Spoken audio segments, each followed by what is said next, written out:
Ya, Bapak Ibu yang kekasih di dalam Tuhan Yesus Kristus, pada sore malam hari ini kita patut mengucap syukur pada Tuhan karena berkat kemurahan Tuhan, berkat kasih karunia Tuhan, berkat anugerah Tuhan dalam kehidupan kita, sehingga pada sore malam hari ini kita masih dapat bertemu, kita sama mendengar firman Tuhan. Walaupun kami bertemu hanya lewat online, lewat medsos, lewat HP, tetapi kami percaya firman Tuhan ini disampaikan tidak bisa dibatasi oleh batas apapun. Bahkan batas lautan pun tidak bisa membatasi kuasa firman Tuhan. Untuk itu saudara yang kasih dalam Yesus Kristus, pada sore hari ini, walaupun kita beribadah di rumah masing-masing, kita mendengar firman di rumah masing-masing, tetapi kita percaya Tuhan hadir di mana kita berada. Untuk itu saudara yang kekasih dalam Yesus Kristus, kita akan mulai ibadah tengah minggu pada sore malam hari ini, dan mari kita buka di dalam doa. Bapa Surgawi, Bapa dalam nama Tuhan Yesus Kristus, pada sore hari ini Tuhan kami datang di depan hadirat-Mu yang kudus. Kami mengucap syukur segala kasih karunia-Mu, segala anugerah-Mu yang begitu besar, begitu indah yang Tuhan telah curahkan hidupan kami semua, sehingga kami semua saat ini semua berada dalam keadaan sehat walafiat dan tidak kurang suatu apapun. Ini semua karena kemurahan-Mu, ini semua karena pertolongan-Mu Tuhan. Untuk Tuhan kami datang di depan hadirat-Mu, kami mengucap syukur semua ini Tuhan. Tersewa Tuhan, pada sore malam hari ini kita akan sama-sama mengikuti, mendengarkan sebagian pada isi firman-Mu, mendengarkan isi hati-Mu Tuhan. Dan biarlah Tuhan, sebelum kami mendengar firman-Mu, kiranya Engkau sucikan, Engkau kuduskan kami, Engkau ampuni segala dosa-dosa kami, Engkau tahirkan segala kenajisan yang ada di kehidupan kami, agar benar-benar firman yang kami dengar ini, yang kami terima ini, benar-benar menguatkan iman kami, meneguhkan iman kami. Tersewa Tuhan menjadi rema dalam kehidupan kami. Demikian juga Tuhan, bagi hamba-Mu ini Tuhan, yang akan menyampaikan firman-Mu, menyampaikan isi hati-Mu Tuhan, Kau benar-benar sucikan, kuduskan hamba-Mu. Tahirkan segala kenajisan yang ada pada hamba-Mu. Najis mata, najis telinga, najis bibir, najis hati dan pikiran, Kau tahirkan semuanya Tuhan, agar benar-benar hamba suci kudus dan benar-benar hamba layak untuk menyampaikan firman-Mu. Terima kasih Bapa, di dalam nama Tuhan Yesus Kristus kami panjatkan doa ini. Haleluya. Amin. Bapak Ibu yang kekasih di dalam Tuhan Yesus Kristus, pada sore malam hari ini kita langsung saja membuka firman Tuhan yang kami ambil di dalam Kisah Para Rasul pasal 1 ayatnya yang ke-8. Kita sama-sama membaca firman Tuhan yang kami ambil di dalam Kisah Para Rasul pasal 1 ayatnya yang ke-8. Kita baca bersama-sama, demikian firman Tuhan. Tetapi kamu akan menerima kuasa kalau Roh Kudus turun ke atas kamu, dan kamu akan menjadi saksiku di Yerusalem dan di seluruh Yudea dan Samaria dan sampai ke ujung bumi. Haleluya. Puji Tuhan. Bapak Ibu yang kekasih Kristus, pada sore malam hari ini atau pada minggu-minggu ini kita sedang memperingati hari Pentakosta. Kemarin kita telah memperingati, yaitu tanggal 21, hari kenaikan Tuhan Yesus ke surga.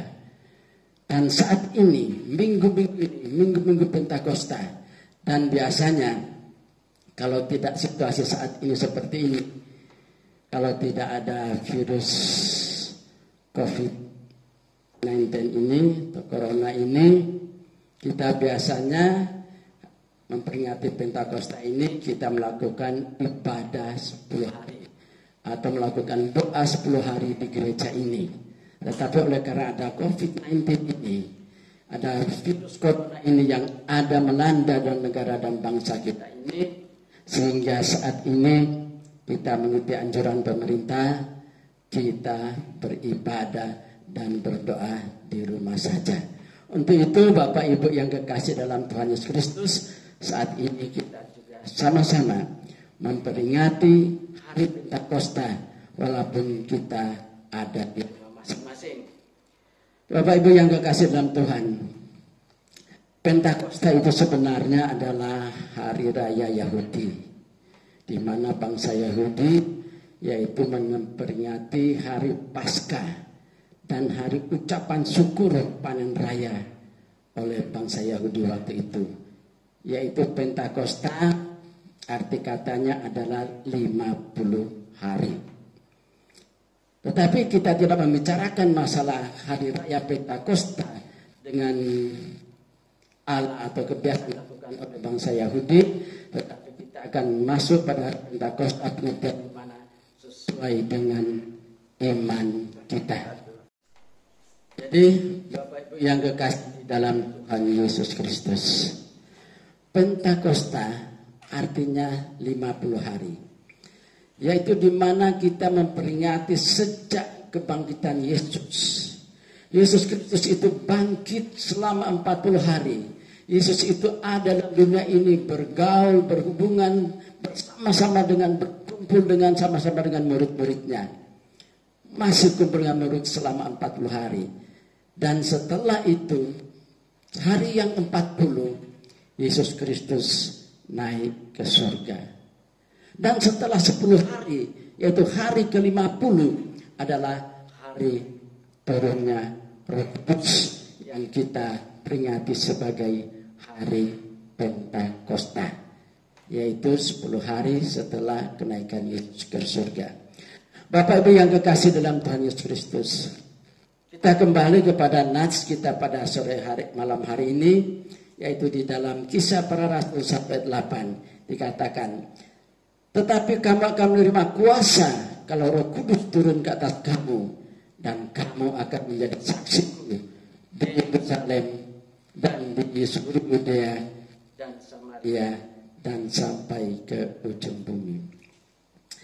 Bapak Ibu yang kekasih dalam Tuhan Kristus, firman ini yang disampaikan dalam Kisah 1 ayatnya ke-8 adalah suatu penegasan daripada janji Tuhan yang Tuhan janjikan kepada murid-muridnya waktu itu, yaitu Tuhan akan memberikan Roh Kudus setelah Tuhan naik ke surga. Kita baca di dalam Yohanes 14 ayatnya yang ke-16 dan 17. Disinilah janji akan memberikan Roh Kudus kepada kita. Ayat 16, Yohanes 14 ayat 16 dan 17, demikian firman Tuhan. Aku akan minta kepada Bapa, dan Ia akan memberikan kepadamu seorang penolong yang lain, supaya Ia menyertai kamu selama-lamanya, yaitu Roh kebenaran, yaitu Roh Kudus. Dunia tidak dapat menerima Dia, sebab dunia tidak mengenal Dia dan tidak mengenal Dia, tetapi kamu mengenal Dia, sebab Ia menyertai kamu dan akan diam di dalam kamu.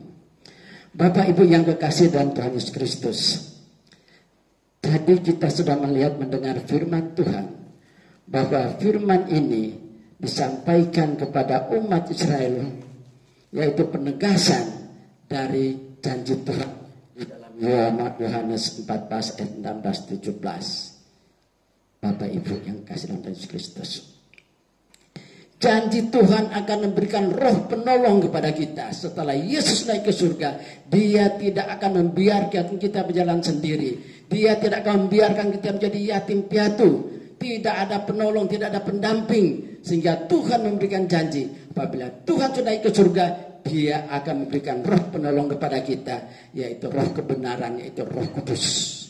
Inilah janji Tuhan dalam kehidupan kita. Dan janji Tuhan itu yang Tuhan sampaikan kepada murid-muridnya waktu itu. Dan pertanyaan bagi kita, apakah janji Tuhan waktu itu memang benar-benar terwujud? Apakah janji Tuhan waktu itu memang ada dan terlaksana? Kalau kita sebagai umat Kristen, kita sebagai umat yang percaya, kita percaya janji Tuhan adalah ya dan amin. Dan demikian juga kita lihat dalam firman Tuhan bahwa janji Tuhan itu Tuhan sudah genapi. Tuhan akan berikan Roh Kudus, Tuhan akan mencurahkan Roh Kudus, yaitu pada saat kita peringati hari Pentakosta, yang dicurahkan Roh Kudus kepada umat-umatnya, khususnya pada murid-muridnya waktu itu. Kita baca di dalam Kisah Para Rasul 2 ayat 1 sampai 3. Disinilah kita lihat bahwa pencurahan Roh Kudus, janji Tuhan digenapi. Kisah Para Rasul 2 ayat 1 sampai 3, demikian firman Tuhan. Ketika tiba hari Pentakosta, semua orang percaya berkumpul di satu tempat. Tiba-tiba turunlah dari langit suatu bunyi seperti tiupan angin keras yang memenuhi seluruh rumah di mana mereka duduk. Dan tampaklah kepada mereka lidah-lidah seperti nyala api yang bertebaran dan hinggap pada mereka masing-masing.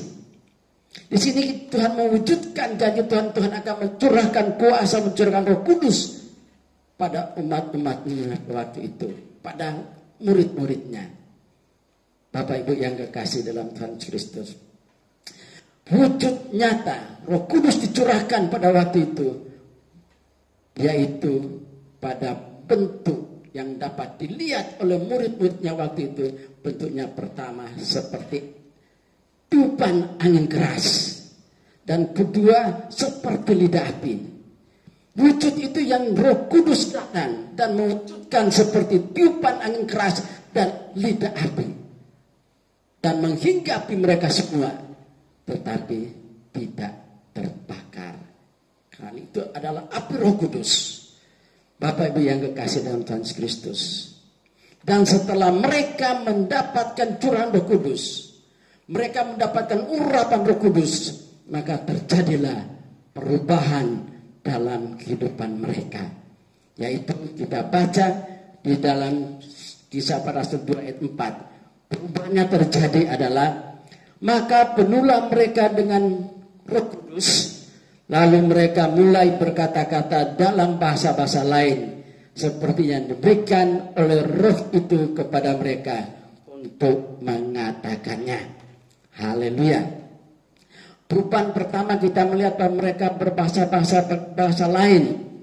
Bahasa apa yang kita lihat dan terjadi pada waktu itu, yaitu kita lihat, kita baca di dalam ayat yang ke-8 sampai 11. Kisah Para Rasul pasal 2 ayat 8 dan 11. Situ disebutkan bahwa bagaimana mungkin kita masing-masing mendengar mereka berkata-kata dalam bahasa kita sendiri, yaitu bahasa yang kita pakai di negeri asal kita.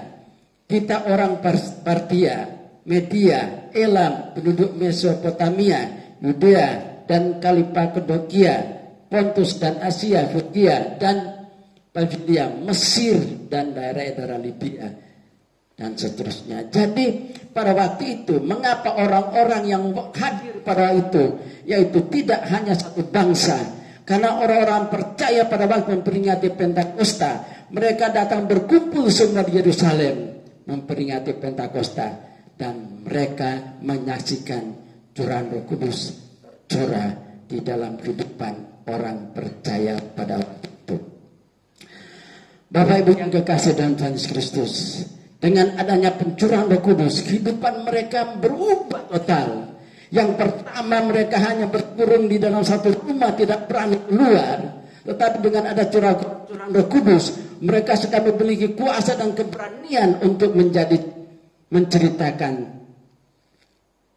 bagaimana Tuhan Yesus itu adalah dunia dan dia bangkit dan dia naik ke surga.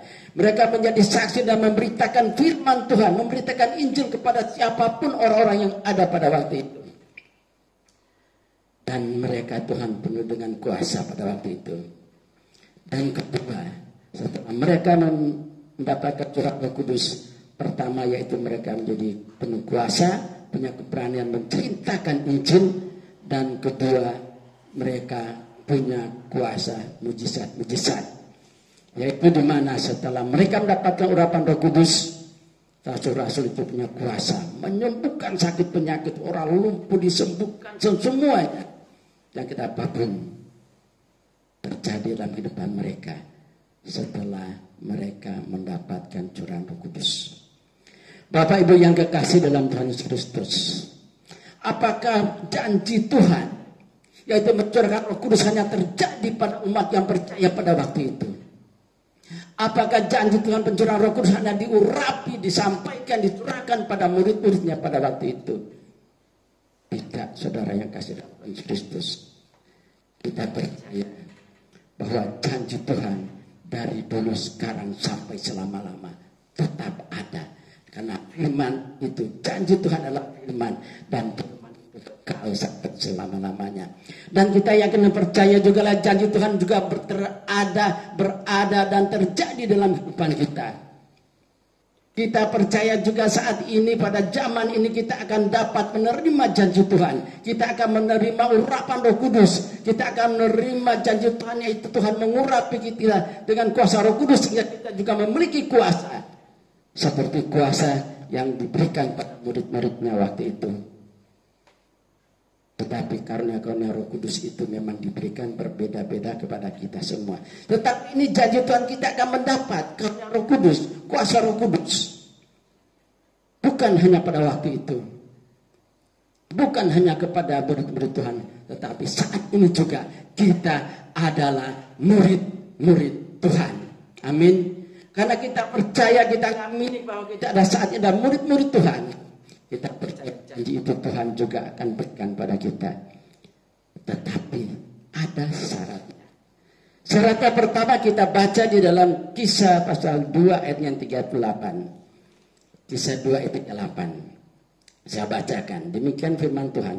Kisah 2 ayat 38. Jawab Petrus kepada mereka, bertobatlah dan hendaklah kamu masing-masing memberi dirimu dibaptis dalam nama Yesus Kristus untuk pengampunan dosamu, maka kamu akan menerima karunia Roh Kudus.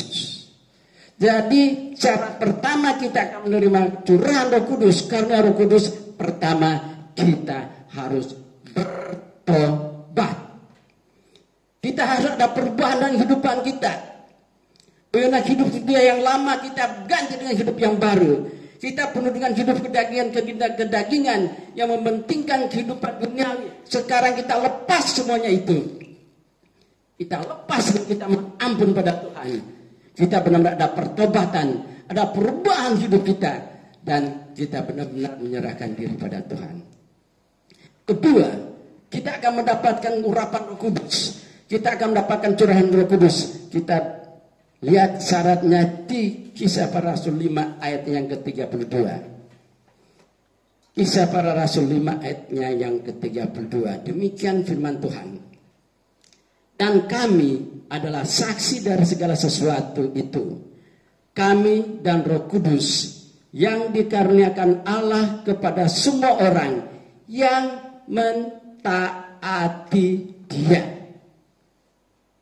Menerima karunia Roh Kudus bagi semua orang yang mentaati Dia. Jadi pertama syaratnya kita ada pertobatan sungguh-sungguh. Kedua, bukan hanya bertobat, tetapi harus taat kepada firman Tuhan. Taat kepada apa yang diperintahkan Tuhan kepada kita.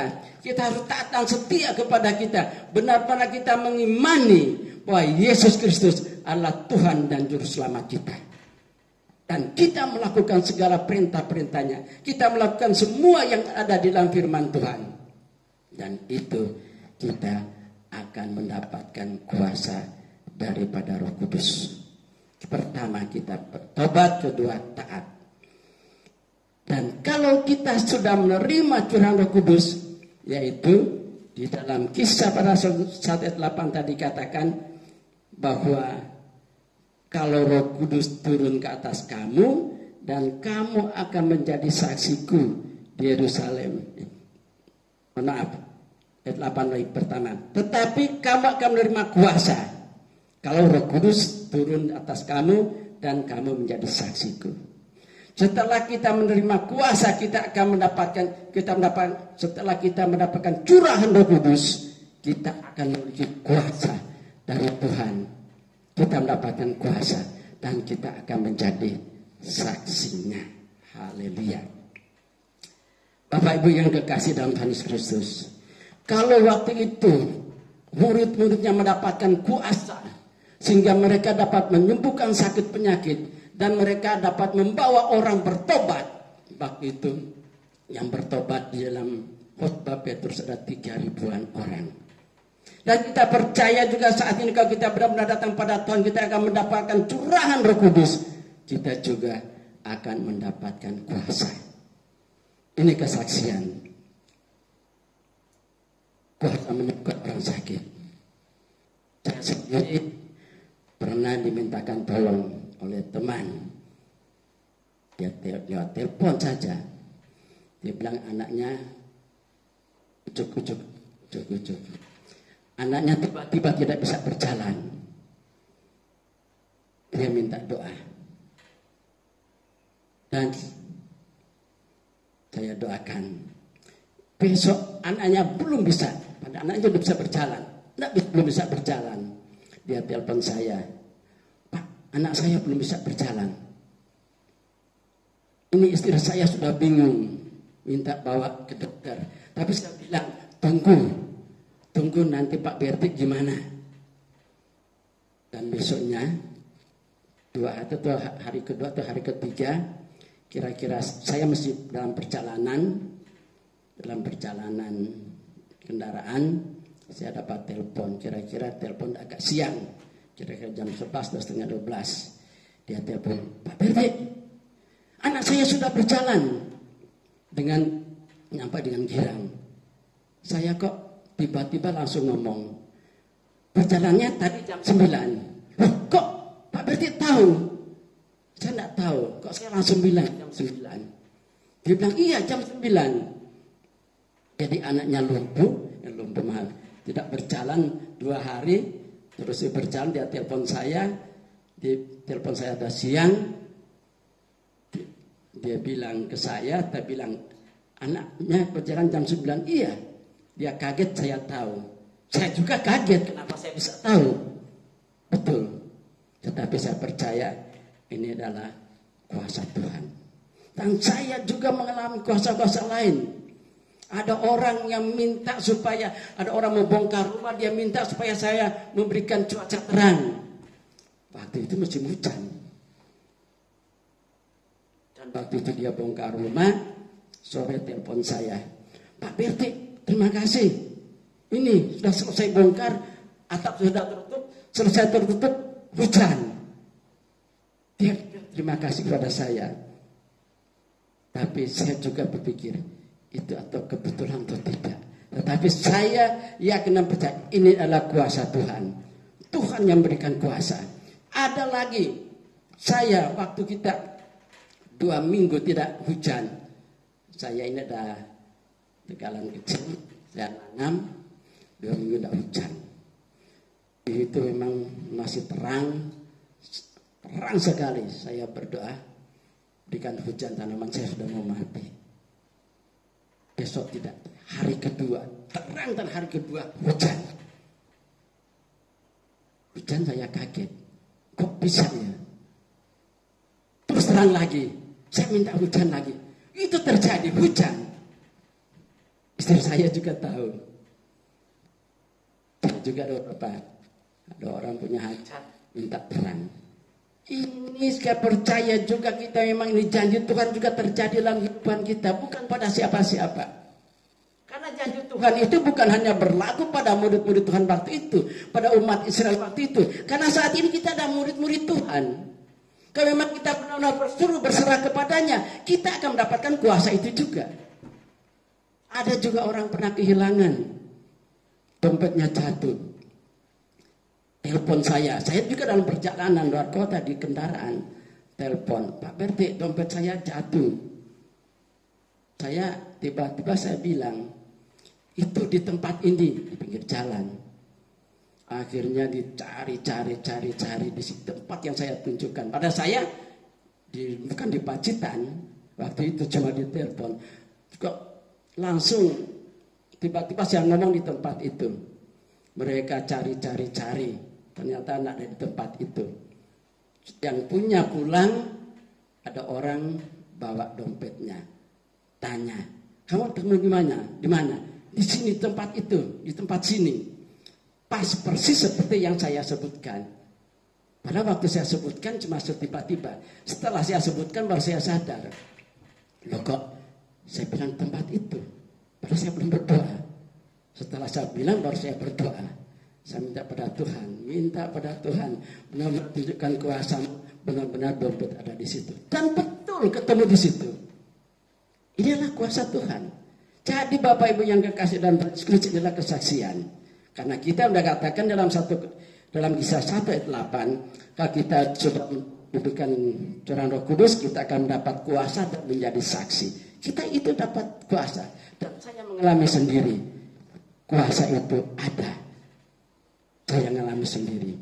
Jadi Bapak Ibu yang kasih dalam Yesus Kristus, kita jangan kecil hati kalau belum mendapat. Tetapi kita minta pada Tuhan. Dan kita ada perubahan hidup kita. Benar-benar kita ada pertobatan sungguh-sungguh. Dan kita taat dan setia kepada Tuhan. Dan kita benar-benar kami dapatkan seperti bagaimana murid-murid Tuhan dapat waktu itu. Nah saat ini kita juga adalah murid-murid Tuhan. Kita yakin percaya kuasa itu juga akan diberikan pada kita. Kita juga taat dan setia dan menjadi saksi kepada siapapun bahwa di bawah kolong langit ini tidak ada nama lain yang berhak dan menyelamatkan kita, yaitu hanya ada satu nama, yaitu Tuhan Yesus Kristus. Puji Tuhan, Bapak Ibu yang kekasih dalam Tuhan Yesus Kristus, saya kira firman ini bisa menguatkan iman kita, meneguhkan iman kita di minggu-minggu Pentakosta ini, di minggu-minggu kita memperingati pencurahan Roh Kudus yang biasa kita melakukan ibadah 10 hari, dan saat ini kita dapat menerima lewat online, lewat medsos, di rumah kita masing-masing. Tetapi kami percaya kuasa Tuhan juga menjamah kita semua dengan firman ini dapat kuatkan iman kita masing-masing, dan kita akan mendapatkan curahan daripada kuasa Roh Kudus, sehingga kita akan mendapatkan karunia Roh Kudus. Puji Tuhan, inilah firman Tuhan. Marilah kita tutup firman ini dengan kita masuk dalam satu doa. Bapa, di dalam nama Yesus Kristus, pada malam hari ini Tuhan, kembali kami datang di depan hadirat-Mu. Kami mengucap syukur segala kasih karunia dan anugerah-Mu Tuhan, karena Engkau selalu ada dalam kehidupan kami. Dan kami percaya Tuhan, mujizat-Mu Tuhan tetap ada dari dulu, sekarang, sampai selama-lamanya. Dan kuasa-Mu Tuhan tetap ada dari dulu, sekarang, dan sampai selama-lamanya. Dan firman-Mu Tuhan memang benar-benar ada dari dulu, sekarang, sampai selama-lamanya. Tuhan, biarlah pada minggu-minggu Pentakosta ini benar-benar kami Tuhan, walaupun di rumah masing-masing, kami menerima firman ini, dan firman ini menguatkan bagi siapapun yang mendengarkan, dan ada jamahan daripada kuasa-Mu. Terpujilah Engkau Bapa. Demikian Bapa, kami doa Tuhan bagi negara dan bangsa kami yang saat ini Tuhan masih dilanda dengan COVID-19, yaitu virus corona ini. Kami mohon Tuhan, biar Engkau lalui, Engkau lenyapkan Tuhan virus ini di tengah-tengah negara dan bangsa kami ini. Dan biarlah Tuhan Engkau sebentar pulihkan negara dan bangsa kami. Pulihkan kesehatan, pulihkan perekonomian, sehingga negara dan bangsa kami ini akan berjalan sebagaimana biasanya dalam keadaan normal kembali. Terpujilah Engkau Bapa. Terima kasih. Inilah seluruh doa kami Bapa, di dalam nama Allah Bapa, Putra, Roh Kudus, di dalam nama Yesus Kristus kami panjatkan doa ini. Haleluya. Amin.